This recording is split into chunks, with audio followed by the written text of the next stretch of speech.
ci sono anni e anni, età ed età,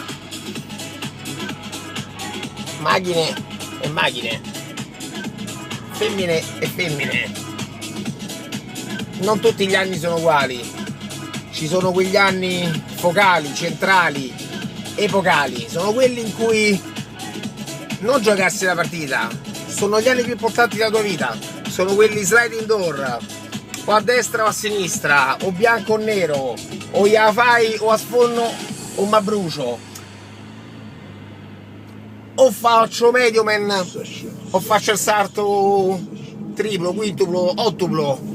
E allora 43 anni, quasi 44 insieme a 17, il mio numero forte, fortunato, presente.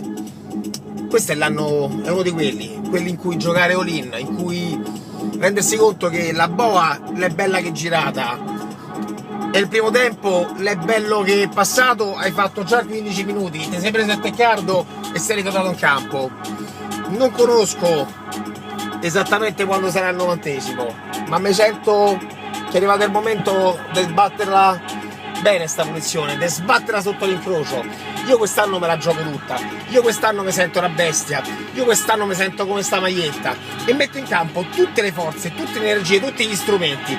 In questi giorni, i primi 2 giorni di lavoro, ho bisogno di charge e vado in giro con lei, mi fa stare bene.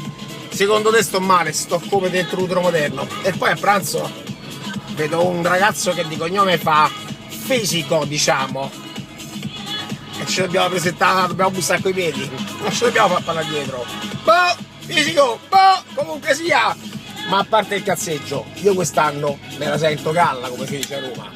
Io quest'anno sento che è uno di quegli anni in cui fare all-in, buio contro buio, bluff, ci mettiamo dentro tutto. Ma secondo te sto male?